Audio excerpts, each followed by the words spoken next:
A week in the life. Ooh, good morning. Monday morning. This will be a hell of an insight, won't it? A week into the life of a homeless working man in London.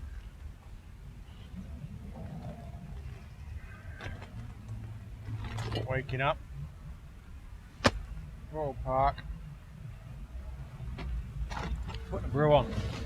That's the first thing.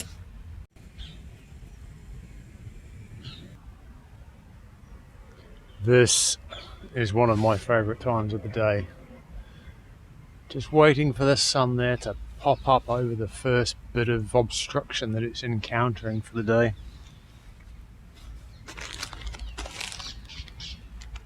This and the cup of tea anyway. Cup of tea is number one. Cup of tea is a must. But this is special.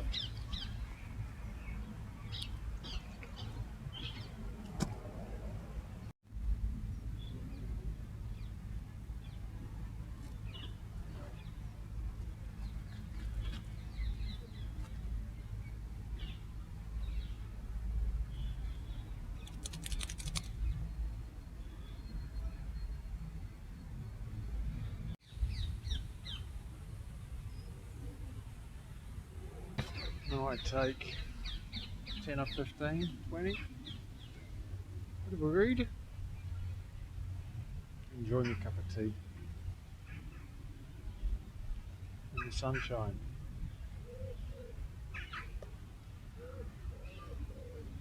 Oh, and then it's off to work. Off to work. Not for long, just half the day.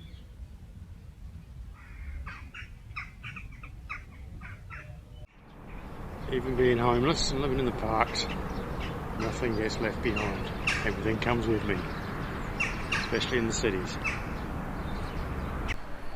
So, just on my lunch now. This is how we roll.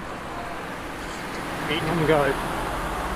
Just a bunch of chips and a homeless lad on a bicycle on Tottenham Court Road. And this is the reality of the homeless life in London. When you're too tight to go and sit in a coffee shop, or sit in a pub, basically just be back in with people. I'm just going to chill here for the day, I think. Not much happening. Got a full battery bank. I think I've got some gigabytes left. Got some food, which I'll cook up later. I think I said that earlier. But it is just a matter of chilling. Doing not much. Enjoying the peace and the rain. Can you hear this?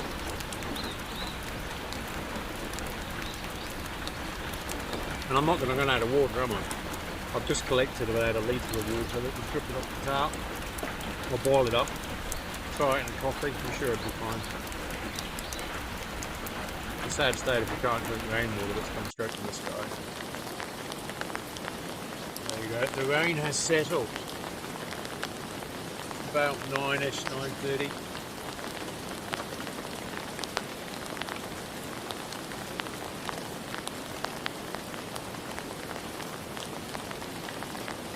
Dreary, grey, overcast English day.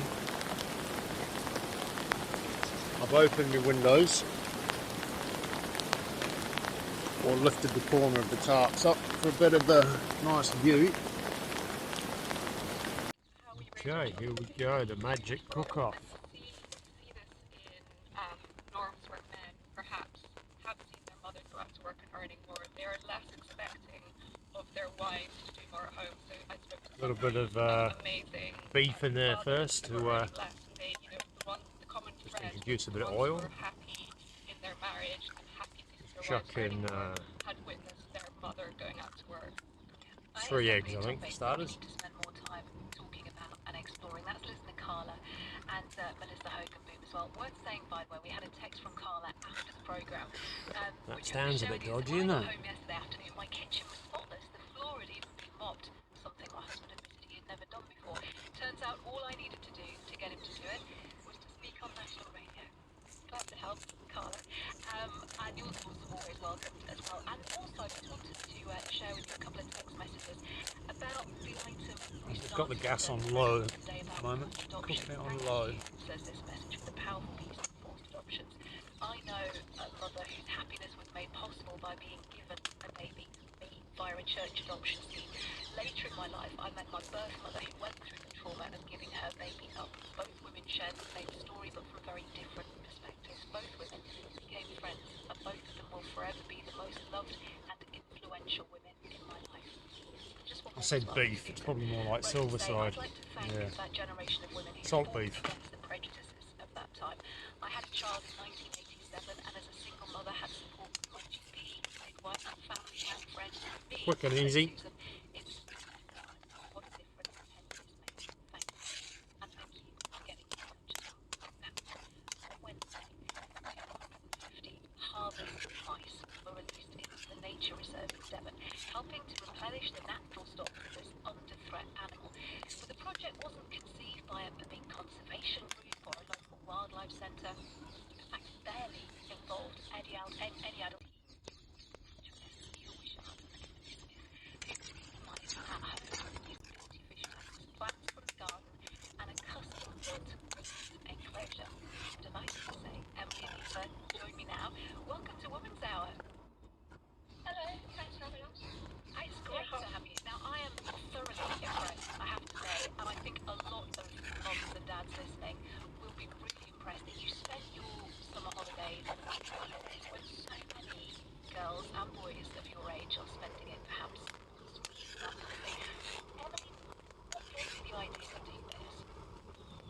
Well, I just joined you second year. So, Eva, you're the powerhouse, right? Yeah. So it started on family camping trip to Derek Gow's place. Derek Gow's like a legendary ecologist, and he breeds and introduces wildlife like storks and beavers and waterfowl and harvest mice. So we saw the harvest mice, and they're small and relatively easy to look after, and you don't require a license to breed them. So I thought we should get some of them. And yeah, in August 2022, we got our first 2 pairs of mice. But unfortunately, the cat did eat 3 of them. Okay, that's a learning curve, isn't it? One of the things that you can see you laughing at. It's one of the things that you have to learn early. But it got a lot more successful after that, right? Yes, in the first year, we bred 18 harvests. 68 of them were given to Derek Gow, and he believes them in Cheshire. So I like to think of my life in Cheshire and no one else. Oh, definitely. Is it hard to do? Because it sounds to me like it must be quite a complicated thing to get a hang of. Yeah, it's very complicated. I mean, you have to sort out all the mice, work out who's going with Put in who. a bit of spinach, you know, baby spinach. Pretty rubbish A bit of labelling colour, a bit of systems. greenery. What's your labelling system look like? I don't have one, that's why it's rubbish. So you just have to guess, or do you have to look for their little distinguishing features on them? I mean, I write basic labels, but they don't help. They don't help. Well, look, I mean, it's good to see. And Emily, you got involved in all of this as well. It's clearly a pretty good teacher. Did you enjoy the experience? Yeah, it's been amazing. I really enjoyed it. Yeah. What was your favourite part of doing it, Emily? Probably just thinking that we're going to be able to make steady population, and that's going to be very inconsistent, quite a while. Yeah, because I suppose that's the big part of it as well. You get the enjoyment of doing something, but then also you know, and as you said, even you were inspired by this, you know that actually the result of your hard work is for the greater good, for the natural world. So, like, I learn about all sorts of horrible things in books and one documentary, what's happening to the world, and I'm As just good as that. scary at the moment. Check out that. How tasty does that look? Right? Oh, that's really interesting actually, to do something, because you're right, the world can be a scary place at times, and so if you're doing something positive, that really helps you. Yeah, it does. Yeah. I wonder as well, and this is just me, You know what? I would find it It's not really too hard bad. to let them go at the end. Do you not get attached to them? I do get attached to them. Yes, I'm very sentimental about my mice. Oh. But in my Not bad. garage, they are living in small, or quite small tanks, and they don't have a lot of room. So releasing them into the Of course, one of the downfalls of this lifestyle, if you want to go to the shop to get a bit more food, a few snacks, more milk, you have to pack up, especially being in London. You've got to pack up all your shit because you just can't afford to leave it in situ and go to the shop and know that it's going to be here when you get back.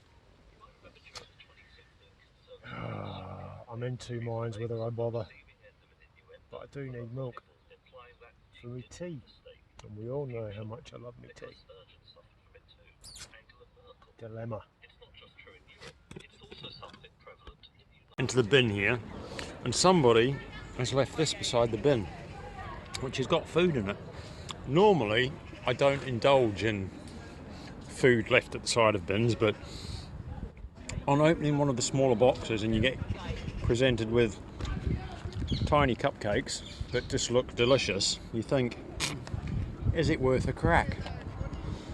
So I've tried one and I'm still alive a minute later, so we know it's not an instant poison. See what happens. See, it's probably been a good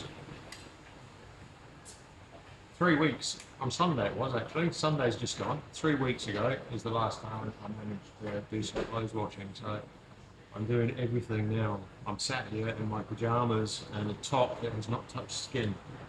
So I'm wearing everything is in the washer. Everything from the socks, the undies, the pants. The only thing I've got left to do is wash the body. And it's going to feel so good to get clean clothes. It really is. The price of laundry these days, bloody hell.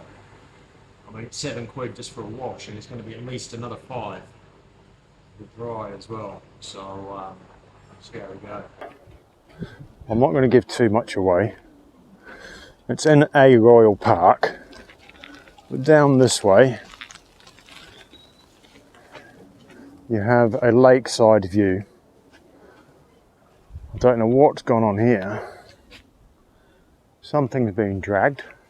What's been dragged, I don't know. Where are we heading? Let's have a look. That's concerning, but never mind. Somebody's dragged something. It does look like 2 feet might drag the body out possibly, who knows? Anyway,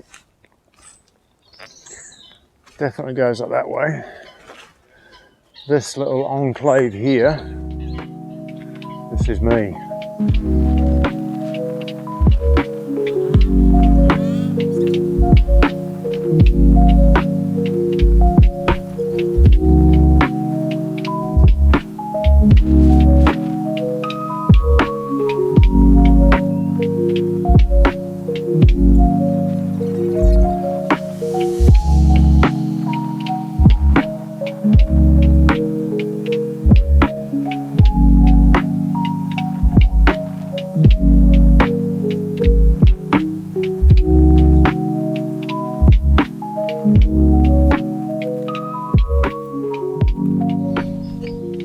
Well, it's mid-morning. I had a nice sleep. You may have seen the short I've just put onto YouTube not long ago. I'm still here. Still in the corner of this yard. I don't think the workers, the person I heard before, I don't know, maybe it was outside. But as far as I'm aware, no one's been in this yard on this Saturday morning. So I'm just relaxing this morning. I've got to go back and pick up my power banks I've left at a cafe to charge overnight. Very nice of them, that was. I just went in. If you don't ask the question, you don't know. Lots of people these days seem to be afraid of asking the pertinent questions. That's what we need to do, the politicians.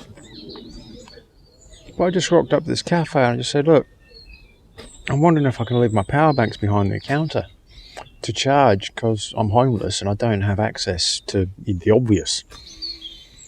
And they're like, yeah, no problem, yeah, give them here.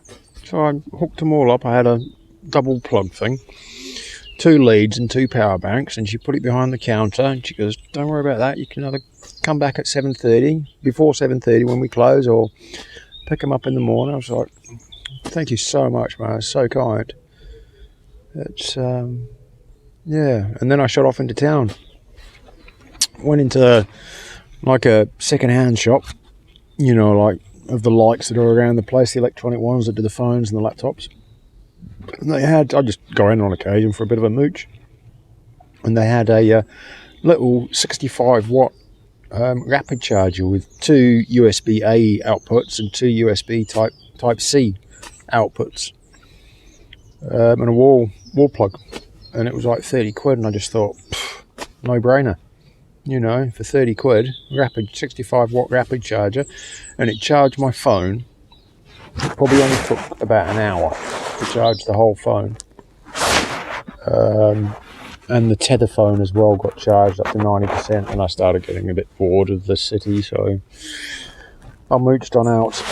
I went to buy a SIM card, more data, but they'd sold out. Weird. Don't know why they'd... Anyway, I'm still going on this one. Seems to be still going alright. I really don't like shopping malls, but sometimes you just have to venture to the dark side. I don't know where all the gigabytes are coming from though. I'm at it. Over a week. And the amount of uploads I've done. It's a ghost one.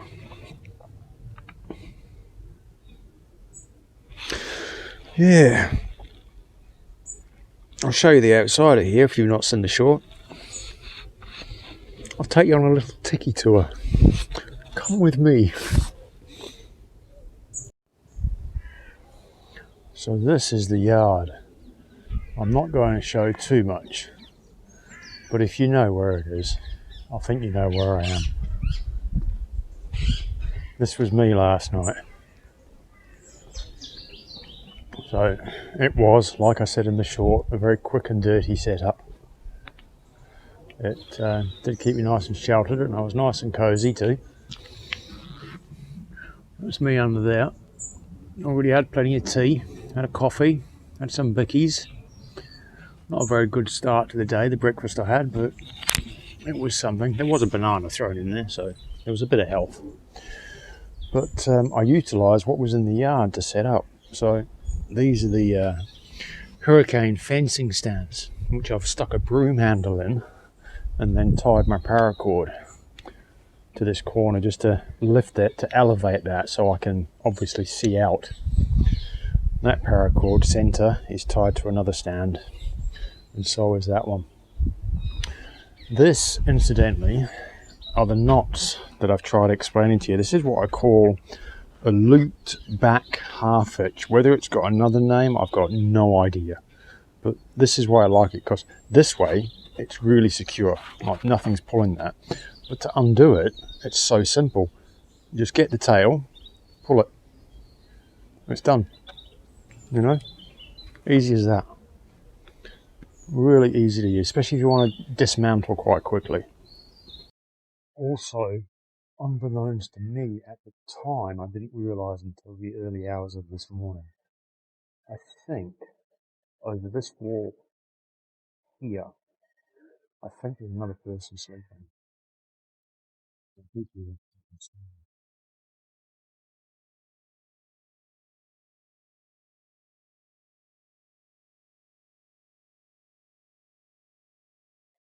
You want a cup of tea, mate? You want a cup of tea? Yeah, I've got a brew. I'm sleeping over here like you're sleeping over here. You want a hot drink? Yeah, man, alright.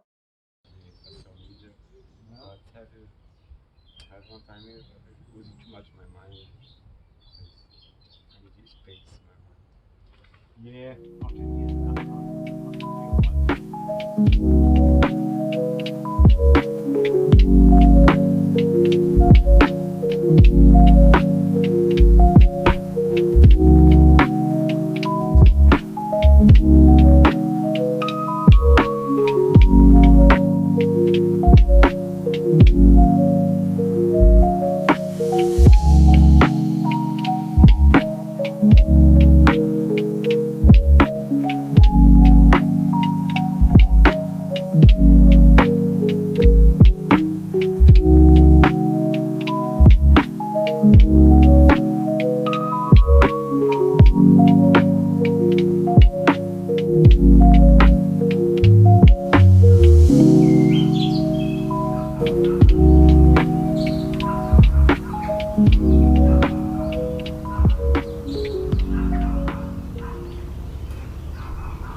this is the second morning that the mist has said hello.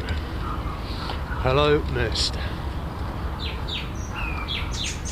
Icy dampness to the air this morning. Not much of a dewdrop though. Whether that was because of my fire I had, or just the current climate. It's definitely an icy dampness though. I can feel it on my hands at the moment. Very DC. Shouldn't be long till it's all lifted. Beautiful day.